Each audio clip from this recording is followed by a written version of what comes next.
ಬೆಂಗಳೂರಿನ dairy circle ಬಳಿ ನಿನ್ನೆ ಮಧ್ಯಾಹ್ನ ಭಾರೀ ದರೋಡೆ ಆಗಿದೆ.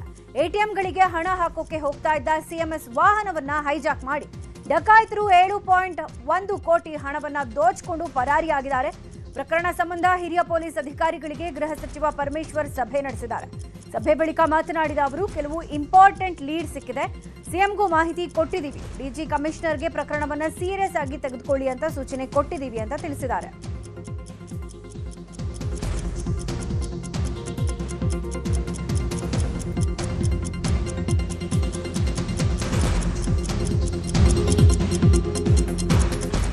ದರೋಡೆ ಕೇಸ್ಗೆ ಸಂಬಂಧಪಟ್ಟಂತೆ ಶಂಕಿತರ ಫೋಟೋಗಳು ನ್ಯೂಸ್ 18ಗೆ ಲಭ್ಯವಾಗಿವೆ. ಡೈರಿ ಸರ್ಕಲ್ ಬಳಿ ದರೋಡೆ ಮಾಡಿದ್ದ ಬಳಿಕ ದರೋಡೆಕೋರರು ದೊಮ್ಮಲೂರು ಮಾರ್ಗವಾಗಿ ಹೊಸಕೋಟೆ ಮೂಲಕ ಎಸ್ಕೇಪ್ ಆಗಿದ್ದಾರೆ ಅಂತ ಹೇಳಲಾಗ್ತಾ ಇದೆ. ಇನ್ನು ಶಂಕಿತರ ಫೋಟೋ ಇಟ್ಕೊಂಡು ಪೊಲೀಸರು ತಲಾಶ್ ನಡೆಸಿದ್ದಾರೆ.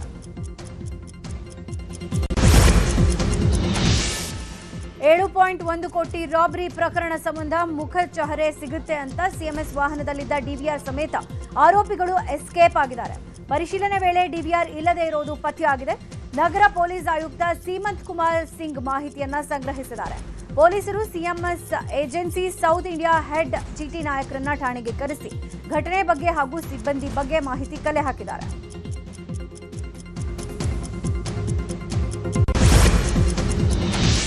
ಬೆಂಗಳೂರಲ್ಲಿ ರಾಬರಿ ಕೇಸ್ ಸಂಬಂಧ ಸಿದ್ದಾಪುರ ಪೊಲೀಸ್ ಠಾಣೆಯಲ್ಲಿ ಎಫ್ಐಆರ್ ದಾಖಲಾಗಿದೆ.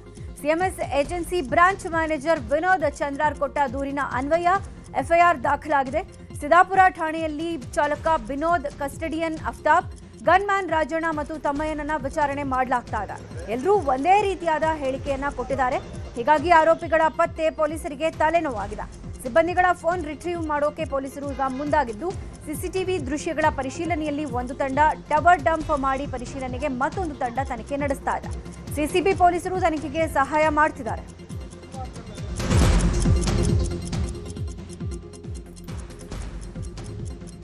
ದರೋಡೆ ಪ್ರಕರಣ ಸಂಬಂಧ ಕಮಿಷನರ್ ಸೀಮಂತ್ ಕುಮಾರ್ ಸಿಂಗ್ ತಲೆಬಿಸಿಯಾಗಿದೆ. ಸಿದ್ದಾಪುರ ಪೊಲೀಸ್ ಠಾಣೆಯಲ್ಲಿ ರಾತ್ರಿ 11 ಗಂಟೆ ಆದರೂ ಕಮಿಷನರ್ ಸೀಮಂತ್ ಕುಮಾರ್ ಸಿಂಗ್ ಮಾಹಿತಿಯನ್ನು ಸಂಗ್ರಹಿಸಿದ್ದಾರೆ. ಪೊಲೀಸ್ ಕಮಿಷನರ್ಗೆ ಡಿಸಿಪಿ ಲೋಕೇಶ್ ಬಿ ಸಾಥ್ ಕೊಟ್ಟಿದ್ದಾರೆ.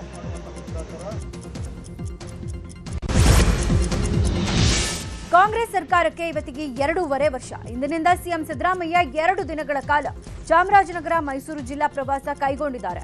ಬೆಳಗ್ಗೆ 10:30ಕ್ಕೆ ಚಾಮರಾಜನಗರಕ್ಕೆ ಭೇಟಿ ನೀಡುತ್ತಾರೆ. ನಗರದ ಅಂಬೇಡ್ಕರ್ ಕ್ರೀಡಾಂಗಣದಲ್ಲಿ ಹಮ್ಮಿಕೊಂಡಿರುವ ಅಖಿಲ ಭಾರತ ಸಹಕಾರ ಸಪ್ತಾಹ ಕಾರ್ಯಕ್ರಮದ ಸಮಾರೋಪ ಸಮಾರಂಭದ ಉದ್ಘಾಟನೆಯನ್ನ ಮಾಡಲಿದ್ದಾರೆ.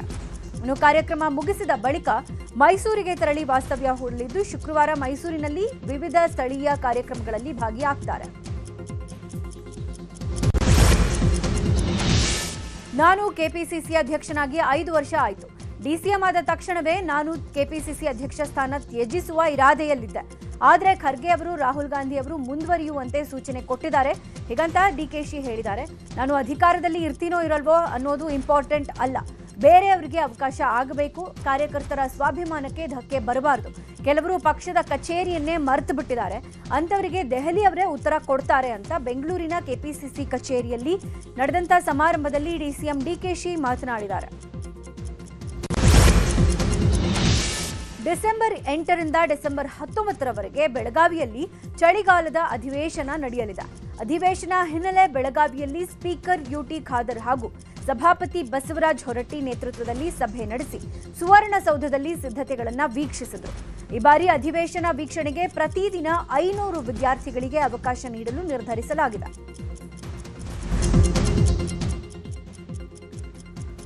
ಇನ್ನು ಚಳಿಗಾಲದ ವಿಧಾನಸಭಾ ಅಧಿವೇಶನದಲ್ಲಿ ಉತ್ತರ ಕರ್ನಾಟಕ ಸಮಸ್ಯೆಗಳ ಚರ್ಚೆಗೆ ಪ್ರತಿಪಕ್ಷ ಬಿಜೆಪಿ ಮುಂದಾಗಿದೆ. ಮೇಲ್ಮನೆ ವಿಪಕ್ಷ ನಾಯಕ ಛಲವಾದಿ ನಾರಾಯಣಸ್ವಾಮಿ ವಿಧಾನ ಪರಿಷತ್ ಸಭಾಪತಿ ಬಸವರಾಜ ಹೊರಟ್ಟಿಗೆ ಪತ್ರ ಬರೆದು ಚರ್ಚೆಗೆ ಅವಕಾಶ ಕೇಳಿದ್ದು, ಮತ್ತೊಂದು ಕಡೆ ಬಿಜೆಪಿ ಶಾಸಕ ಸುರೇಶ್ ಕುಮಾರ್ ರಾಜ್ಯದ ಶಾಲೆಗಳ ಪರಿಸ್ಥಿತಿ ಹಾಗೂ ಅಭಿವೃದ್ಧಿ ಬಗ್ಗೆ ಒಂದು ದಿನ ಚರ್ಚೆ ಕೋರಿ ವಿಧಾನಸಭೆ ಸ್ಪೀಕರ್ ಯುಟಿ ಖಾದರ್ಗೆ ಪತ್ರ ಬರೆದು ಮನವಿ ಮಾಡಿದ್ದಾರೆ. ಬಿಜೆಪಿ ರಾಜ್ಯಾಧ್ಯಕ್ಷ ಬಿವೈ ವಿಜಯೇಂದ್ರ ನಿನ್ನೆ ಉಡುಪಿಗೆ ಭೇಟಿ ನೀಡಿದ್ದಾರೆ. ಜಿಲ್ಲಾ ಮಟ್ಟದ ನೂತನ ಪದಾಧಿಕಾರಿಗಳ ಜೊತೆಗೆ ಸಭೆ ನಡೆಸಿದ್ದು, ಒಗ್ಗಟ್ಟಿನ ಮಂತ್ರದ ಪಾಠ ಮಾಡಿದ್ದಾರೆ. ಅಧಿಕಾರದ ರುಚಿ ಕಂಡ ನಂತರ ನಮ್ಮ ನಾಯಕರಲ್ಲಿ ಒಗ್ಗಟ್ಟು ಕಡಿಮೆ ಆಗಿದೆ. ಕಾರ್ಯಕರ್ತರ ವಿಶ್ವಾಸ ಉಳಿಸಿಕೊಳ್ಳೋಕೆ ನಾವೆಲ್ಲರೂ ಒಂದಾಗಬೇಕು ಹಾಗೂ ಪಕ್ಷದೊಳಗಿನ ಗೊಂದಲಗಳಿಗೆ ತೆರೆ ಎಳೆಯಬೇಕು ಅಂತ ವಿಜಯೇಂದ್ರ ಕರೆ ನೀಡಿದ್ದಾರೆ. ಧರ್ಮಸ್ಥಳಗಳಲ್ಲಿ ನೂರಾರು ಹೆಣಗಳನ್ನು ಹೂತಿಟ್ಟ ಆರೋಪ ಪ್ರಕರಣದ ಮೊದಲ ಹಂತದ ತನಿಖೆಯನ್ನ ಎಸ್ಐಟಿ ಪೂರ್ಣಗೊಳಿಸಿದೆ. ತನಿಖಾ ವರದಿಯನ್ನ ಸಿದ್ಧಪಡಿಸಿರುವ ಎಸ್ಐಟಿ ಎಸ್ಪಿ ಜಿತೇಂದ್ರ ಕುಮಾರ್ ದಯಾಮ ಇವತ್ತು ದಕ್ಷಿಣ ಕನ್ನಡ ಜಿಲ್ಲೆಯ ಬೆಳ್ತಂಗಡಿ ಕೋರ್ಟ್ಗೆ ಚಾರ್ಜ್ ಶೀಟ್ ಸಲ್ಲಿಸಲಿದ್ದಾರೆ. ಜುಲೈ 20ರಂದು ಪ್ರಕರಣ ಸಂಬಂಧ ಸರ್ಕಾರ ಎಸ್ಐಟಿ ರಚಿಸಿತ್ತು. ಬಳಿಕ ವಿವಿಧ ಆಯಾಮಗಳಲ್ಲಿ ಸುದೀರ್ಘ ತನಿಖೆ ನಡೆಸಲಾಗಿತ್ತು. ಚಿನ್ನಯ್ಯ, ತಿಮರೋಡಿ ಮಠಣ್ಣ, ಜಯಂತ್, ವಿಠಲ, ಸುಜಾತಾ ಭಟ್, ಯೂಟ್ಯೂಬರ್ ವಿರುದ್ಧ ಚಾರ್ಜ್ ಶೀಟ್ ಮಾಡಲಾಗಿದೆ. ಮೈಸೂರಿನ ಮೂಡಾ ಹಗರಣ ಸಂಬಂಧ ಮಾಜಿ ಆಯುಕ್ತ ಜಿಟಿ ದಿನೇಶ್ ಕುಮಾರ್ ವಿರುದ್ಧ ಚಾರ್ಜ್ ಶೀಟ್ ಸಲ್ಲಿಸಲಾಗಿದೆ. ಜನಪ್ರತಿನಿಧಿಗಳ ವಿಶೇಷ ನ್ಯಾಯಾಲಯಕ್ಕೆ ದೋಷಾರೋಪ ಪಟ್ಟಿ ಸಲ್ಲಿಕೆ ಮಾಡಲಾಗಿದೆ. ಮೈಸೂರು ಮೂಡಾ ಆಯುಕ್ತರಾಗಿದ್ದ ವೇಳೆ ದಿನೇಶ್ ಕುಮಾರ್ ಅಕ್ರಮವಾಗಿ ಮೂಡಾ ಸೈಟ್ ಹಂಚಿಕೆ ಮಾಡಿರುವ ಆರೋಪ ಇತ್ತು. ತನಿಖೆಯಲ್ಲಿ ದಿನೇಶ್ ಕುಮಾರ್ ಅಕ್ರಮದಲ್ಲಿ ಭಾಗಿ ಬಗ್ಗೆ ಇಡಿ ಸಾಕ್ಷ್ಯ ಸಂಗ್ರಹಿಸಿತ್ತು. ಅರ್ಹರಲ್ಲದವರಿಗೆ ನಕಲಿ ದಾಖಲೆಗಳಿಂದ ದಿನೇಶ್ ಕುಮಾರ್ ಸೈಟ್ ಹಂಚಿಕೆ ಮಾಡಿದ್ರಂತೆ. ಲಂಚವನ್ನ ನಗದು, ಬ್ಯಾಂಕ್ ವರ್ಗಾವಣೆ ಮತ್ತು ಆಸ್ತಿಗಳ ರೂಪದಲ್ಲಿ ಪಡೆದು ಅಕ್ರಮ ಸೈಟ್ ಹಂಚಿಕೆ ಮಾಡಿದ್ರು. ಅಕ್ರಮ ಹಣದಿಂದ ಸಂಬಂಧಿಕರ ಹೆಸರಲ್ಲಿ ಮೂಡಾ ಸೈಟ್ಗಳನ್ನು ದಿನೇಶ್ ಕುಮಾರ್ ಖರೀದಿಸಿದ್ರು ಅನ್ನಲಾಗಿದೆ.